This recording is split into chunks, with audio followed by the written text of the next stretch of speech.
the draft, right? How will this turn out to be in favor? But Team Secret really chose to be in the first pick so far, and they're still respecting the Musashi and the Ogren of BLACKLIST International to show up in this game.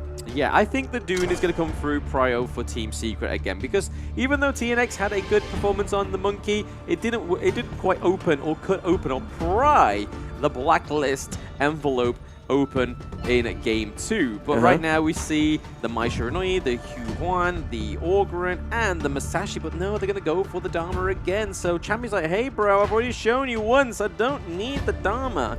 Give me the Byron, and I will give you the bag.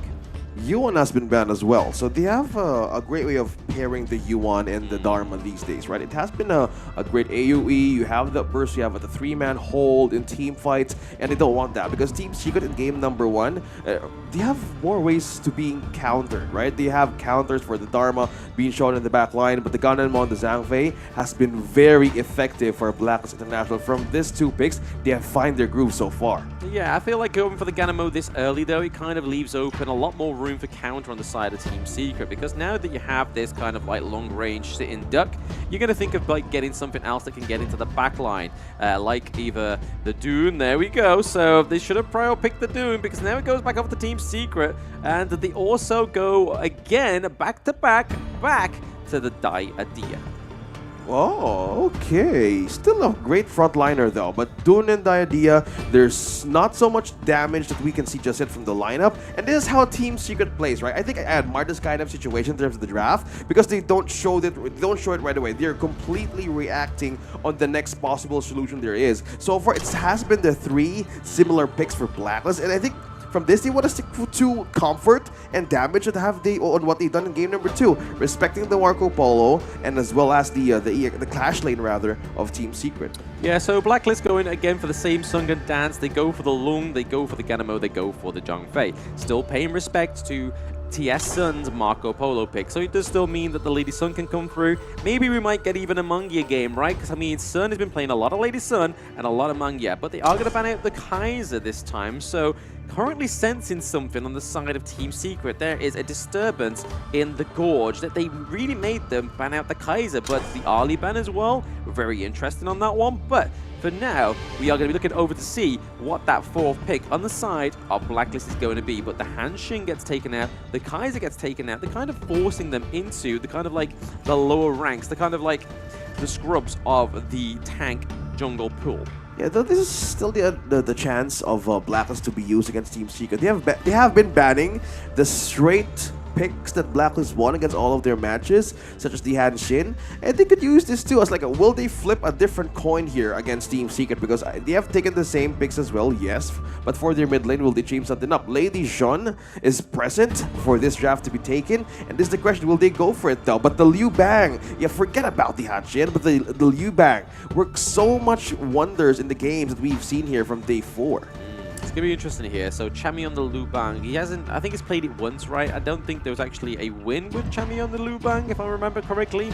But we do see that TS go for pretty much the same draft in game 2, but switch out the Monkey for the Dune. Are we going to be seeing kind of like a prio Dune pick in this series, and it's going to be the determiner on who wins what and where? But right now, I like it. I like it with the Nazar. Ooh. Wow, a debut pick as well. But I have to say, this is like scraping the bottom of the barrel. Like, it's good. It's got the kind of same effect as Liu Bang, but it's kind of like more of an aggressive kind of like fly across the map. It's got a lot of true damage potential as well. So let's see how the Battleground command comes through from the Liu Bang, and then also the ultimate from Nazar. But this reach from Neza alone, the ultimate that Lady Sun could be vulnerable for, it could work as a great initiation setup, because we've seen games from HOK that has been like a tempo dictator depending on how the clashing revolves around the map. So with that kind of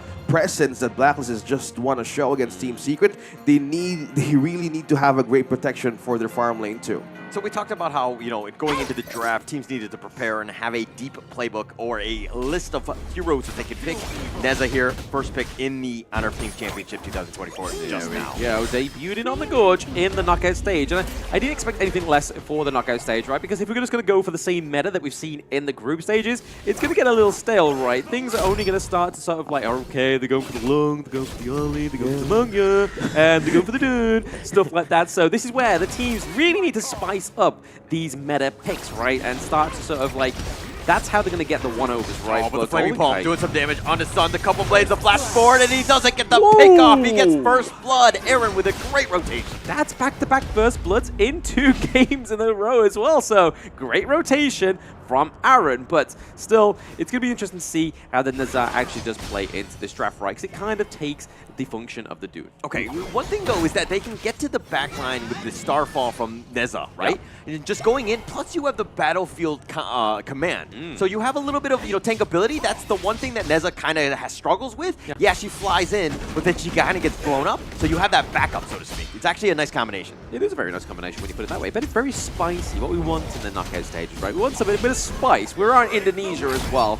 I don't handle spice well because I'm British, but hey. Oh, but TNX getting gone on 1 versus 4. He gets knocked up, continuing to fight, but Aaron is the first to fall. TNX with a nice 3-man win slash. He does finally get picked off. Juicy's going to be killed, but now Chammy dashes over the wall. He's going to be chased by Shawan. He tries to formless onto it. The flash away. He's going to take a bit of a tower damage. No, he's going to just skirt that one away. Sun trying to slow him down, dash away one more time, the Enlightenment, not enough, and they finally get the pick off with a rolling ray from Sun. To answer your question, if Dune will be the priority pick in the draft, in the knockout stage, I think yes, because it only took one man to pull everybody out from Blacklist to be in that dangerous pit there is. Look at that. Look at the sustain on how Suwon complemented the dive too. And it was a worthy kind of start, and it amplified a kill. I gave a kill to Sun right away, and Chammy won up top. Yeah, I mean, there's not many heroes within the Gorge that can kind of say they can do that, right? So, I mean, Dune is definitely one of a kind when it comes to being a tanky tank boy in the jungle. But, again, Blacklist almost got a really good foot in the door for Game 3, but it was just because of that Dune, and now it's kind of like TS is like, hey, we've cracked her open, we can kind of make some like heads or tails of these invades into the jungle. Lupang is around here as well. It's going to connect all the infinite fastness aggressively trying to be used, but the nice 3-man stun with the wind slash. Zuan is going to be the first of all. Yuhan is running for his life. Sun has joined, but TNX, both of them, and Zuan, both of them down. Yeah, beautiful couple blades, right? That was like leaning them all up against the wall and just lining them up in that firing line. It's like pop, pop, the swords cutting like they were guns, but nicely done for Blacklist. It's a 4-4 in the kills. Yeah, we've seen some kills, right, from Blacklist just to pulling through in the early game. But one thing also that Team Secret is not losing is the goal lead. Like, this is like a way that they need to cope up with. They can't trade just yet with the kills. They can't do anything much with the Lady Sun. They got 1 kill, yes, but they need to do more than that. So that's why they're kind of shaken up on where they could take Justchi or even Chammy 1 to be in a tight spot. Because you said, there's pros and cons here with these 2 heroes, but if you do get in a tight spot, then these 2 tanky heroes be melted away by Team Secret, so they can use it all over again against Blacklist from the moment they saw that coming. Yeah, Nazar was actually knocked up there from the Suya, which was a really good knock-up for the side of Team Secret, just to try and counter-engage the Nazar onto the backline of Team Secret. Now that they are able to keep them away from the Tyrant, they're able to secure it, but we can kind of see a little bit of proxy farming going on into the top lane there. So we see that Chammy is just trying to cut off the lifeline into this T1, into the Clash lane. So it looks like they go in, the Umbrella Outburst is going to miss, but they're going to continue on. They did fight TNX, they do have the damage in the burst, but it took all 5 members of Blacklist International. Okay, that was a good cut lane as well by Chammy 1 up top, because they know that they would really need the advantage of the waves as well. So they have the damage, yes, but they're not letting go of just yet of the wave. So they were looking a similar pattern here on how Chammy 1 or the Liu Bang is being utilized in most of the games. Gain control of the Clash lane, and that's where the rotations goes by, because Blacklist didn't have any chance to take out of a turret of Team Secret just this moment. Yeah, it's a bit unfortunate for the side of Blacklist. They didn't get able to trade the T1s across the map, so you're kind of looking at Golden Kite right now, looking to try and push this minion wave down there as well. I mean, the Flaming Palms are going to make a quicker heads or tails of this T1 into the farm lane, and they are able to get it as well. So there is a trade of turrets a little later on than expected for Blacklist, but now we can kind of see that gold is slowly going in the favor of Blacklist. They got to do something on the side of Team Secret to get ahead. Team Secret now picking up as well on the first item. Hold that thought. Jamie going in for this one. He's going to flash away. He's going to shield up. He's going to be fine. Juicy backs up as well. But man, the Skyfall, they can come in at a moment's notice. Yeah. I mean, that was the kind of spice that we was expected to see, but we need to see expected and executed successfully before I can get excited about it, because right now, it's happened once, it's not kind of coming to fruition of getting any kills onto Sun, on the Lady Sun, but right now we see that Shuan's able to try and push and stop those minion waves into the Clash lane advancing anymore. It's like a psychological threat like that BLACKLIST International has right now with his Neza, that Starfall. Since you mentioned they can come in mid, let's look at this. Bottom lane. Oh, in the bottom lane, the Overall Offer's locking him in. Yuhan trying to keep him alive, but he's able to get away. No! Sun is going to be killed. Now they're on the run. Chaz just stampeding back to safety. The Universal Law is just going to whiff. That was a better combo, right? I mean, the Starfall onto the Unbridled Outrage worked a lot better than the Battlefield Command, yet they still need to execute it perfectly, a little bit more successful. I still think the Blacklist have it in them to do that, but they need to start working on this T1 into the Clash lane. It looks like it's going to fall from the minions as well, so well played. That is 2 turrets to 1 on the side of Team Secret. But for right now, the gold difference is literally heads or tails. Yeah, open objective as well. Like the Overlord can be taken by BLACKLIST from this moment, but the waves that Chami 1 has been pushing, it could be a beneficial way to just keep on putting pressure on Team Secret's base.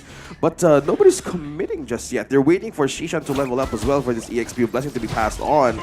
So far, we're looking at the Starfall here. Oh, they found him. They found Shisan, and that's not going to help his level progression. But Xuan actually backing off. Shisan down for about 20 seconds. Nice pickup by BLACKLIST. Yes, very nice pickup there by BLACKLIST. Ahead of 2 kills once more, but we see the Team Secret are looking to try and take another neutral objective. They do get it, so in terms of neutral objectives, the control is definitely going over to the favor of Team Secret.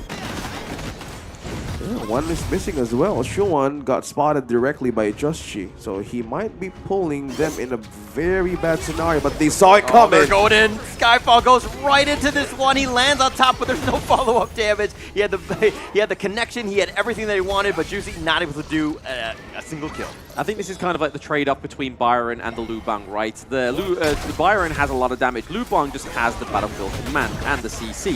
TNX taking a lot of damage, and nothing's going to come from that one, though, because there's a lot of oppression from the backline of Team Secret, the Universal Law, and the knock-up from Suya. Yeah, but they did get the steal, so not the worst thing in the world. TNX, again, playing the Dune to the maximum, I would say. Yes, putting the pedal to the metal on the tanky Dune boy. But right now, we're seeing that the Tyrant is up. I feel like BLACKLIST need to kind of go for this one. They need a little bit more damage, especially when we start to see those pairing of combos from the Nazar, the Lu Bang, and then obviously the Zhong Fei. But there we go. It's not going to be a hard skill or a hard task when you've got the Flaming Palms. Okay, he wanted to check some vision, but that melted quickly. That objective being taken by BLACKLIST still. But they have to take quicker with this moment now. I feel like Team Secret have to kind of like they're going for the Skyfall. They got him for the Unbridled Offer, and Sun gets blown up. The amount of burst is just on another level. Yuhan now running. Infinite Vastness forward, gets the cutoff. Chisan not able to get away. He goes down as well. Yes, he does go down. He goes down, but are they going to trade this T1? No, they're able to actually take down the Vanguard earlier on before they lose the T1 into the mid lane. Because that could have been a huge trade for the side of Team Secret. But I want to go back onto that point there, is the Lu Bang, and they need the kind of like CC when they go in, right? And that's where the trade-off for the Byron kind of takes place. But right now, you can kind of see a bit of a push potential here from Golden Kite up into the Clash lane. But I do like the draft. I'm warming up to it. Yeah, and the items being shown in our screens right now, we're looking at the Blazing Cape also present for Dune. At level 1, we know how it was sustainable for him to just tank in 3 members. And in the later stage of the game, the word maximum for this hero could really be a great bait out of BLACKLIST International. But it could be a slight window of mistake that they could capitalize on, but with the pickup as well, building over to the Long Night Guardian for the magic damage that Aaron has. Yeah, kind of like expecting that TNX could be the pseudo-tank frontliner together with Suan. It gets a great combination of the Unruly Blade plus the Truth Mantra. So with that kind of a scenario being pictured here for their team fight, it could be a frontline hold from Team Secret that they can't wait for an advantage for the back line. But so far, Chami 1 doing all the push up top, and this is like a clear situation. Team Secret, where's it going to be? Will it be an objective or will it be the counter push this time? Yeah, we do get the knock up onto Chaz here. The immobilization Chaz comes gets through. launched. The wind slash Oh, gets roll reset. off juice, but it resets everything. Chaz is a little bit low. I mean, it might have been a wasted ult, but what can he do? He gets back to safety. They want to go in. They have the battlefield command. Sun looking to fight. The flash away by Chammy. The infinite fastness forward. He really wants to go for Sun. And Golden Kite gets the pick off. Now Yuhan trying to stay alive. He survives the downpour, but Tianix not as lucky. Blacklist International continuing on. Now they want this mid T1. Yep, what a great play there by Blacklist. I mean, Golden Kite is really using the infinite fastness for absolute aggression. There is no defensive measure of this one right now. Yeah, Golden Kite all gas, no brakes. Doesn't know how to go in reverse. Yeah, it's so hard, man. Like, they completely baited out Team Secret to lure them in every possible scenario to be taken. So that reset was totally worth it and completely, possibly on purpose. And they completely pushed out Team Secret to be on a losing situation. Yeah, I mean, this is the good thing about the Lu Bang, right? I mean, the trade-off of the damage, yeah, I get that into these team fights. It's been really shown in the early games. But the fact that you can just basically use the battlefield command back to your team, get the CC as well, and then just basically burst with the shield that he has with the magic damage, it actually does really well into this team comp as well as the Nazar. Yeah, composition is much more likely here a very good way to hold up their later stage of the game. Like 32k, slowly building up 4k here by Blacklist. We're looking at our hand operation details. That's how they work, and that's the most important thing if you're up against a team who has great frontline poke and crowd control. So we're waiting for that catch that Suwon can do. It's all about the follow-up here for the first 3 members that you see in Team Secret's lineup. The Dun and also the Suya. This is like the starter here, and it has been a hard situation that Chaz has been given, and at any minute, outburst is happening. Connecting on it too. Juwan gets stampeded. The Unruly Blade back. The Skyfall coming in just to clean up, but they've gotten the bottom T2. Blacklist International are knocking on the door. Yeah, I felt like a bit of a proud dad there, right? Chaz's actual unbridled outrage landed onto 2 at the side of TS. Not quite done yet. The Destiny counter does come through from the Diadea. A lot of damage going over T and X. That is the only tank they have on their team remaining right now. Dharma is down. They don't have the engage. They don't have the truth mantra, and everybody knows sometimes the truth hurts. Can we talk about how amazing this draft is by Blacklist International? I mean, they held this pocket pick, this Neza. They hit it from everybody else. They pull it out. He is 3-1-8. Literally carrying this game, and then plus they have the Chammy one Liu Bang, who's they've been able to split push and gets into the fight whenever they need it. This draft is brilliant. Yeah, I mean, it's the mind of TG, right? TG has been a very experienced coach. He knows what he's doing, and he knows what needs to be done, especially the fact that Team Secret keep kind of doing the same draft and dance, right? It's very similar to Game 2, just bar the dude. But there we go. Chaz, I'm very proud of you, dude. You managed to land the Unbridled Outrage onto more than one person or even a ghost, and it definitely came into fruition. Yeah, we expect more, not more than less in the group from the group stage to the knockout stage. And this is like the wonders of pressing out the most important people. Like going back to the draft, like, hey, they haven't banning out Joshi, they haven't banning out the Clash lane, but they're forgetting something here. Like, are you sure that that's the only hero that Joshi can do? And so far, at the right moment, they completely use this as an advantage against Team Secret, and they're really, really suffering now. And with the kind of like lead that it's completely growing from Blacklist, they need to take a hold of that. But one thing also, cancel the minion waves pushing it up top, but so far the minions, or even the items rather, has been really showing here for Blacklist International. Yeah, I mean, they got to be careful when the scout are around this top side of the map, right? We see that they have the vision now for TS because they've lost that T2. And they needed to play with that strength, right? For the side of Blacklist, they need to hold on to that T1 in the mid lane. It gives them a little bit more of a leeway, a little bit more of a hand in this negotiation between these two teams on the Gorge right now. Because as soon as that T1 falls, it's going to be hard for them to try and like keep that, maintain that flow, that mojo that's going on right now. Eye of the Phoenix coming through for Dharma. Look at that positioning that Chaz has been doing, finding everybody in the most uncomfortable spot. Team Secret is really eyeing for the objectives to be taken away, but the information that the Chaz just got, this is just a go signal for the Overlord just to take it. Because minions pushing in will keep Team Secret busy. Yes, very busy indeed. There's going to be no contest of this one, right? No way in. There's no amount of Rudy Blades that they have on the side of Team Secret that gets them through this map quicker than the word Hokey Cokey. So, now we see that 12-6 in the kills right now for these both teams on the Gorge, and it's kind of looking like 5k gold difference as well. So a lot's going in the favor of Blacklist. They have the Shadow Vanguard. They've placed it down as well. So you can kind of see that they are maybe going to go for a little bit of a pop-off moment, try and get that calm before the storm. Yeah, speaking of which, they called in the Enhanced Shadow Overlord down bottom, and they want to split everything in half here from Team Secret. Coming in from Chami, one clearing waves up top. They would really eye on this last top hurt turrets here. Oh, the Skyfall, he goes right in, he arrows right into him, but it looks like the Universal Law will zone them away. Chaz providing the vision for Juicy to make that jump, then you have Chami with the Battlefield Command. This nice little 3-man combination could be deadly. I feel like that's kind of like the means to the end, right? Xuan just baiting at that Skyfall because he's able to dash away. He has plenty of dashes within Dharma's kit. He has a TP as well, so there's a lot going on for Dharma to get out of the side of Skyfall. A lot of aggression going on to Nazair because Sun now has the items. He's level 16, and the Suya and the Lady Sun combo is kind of coming online. Okay, Splendor as well, present for Shisan.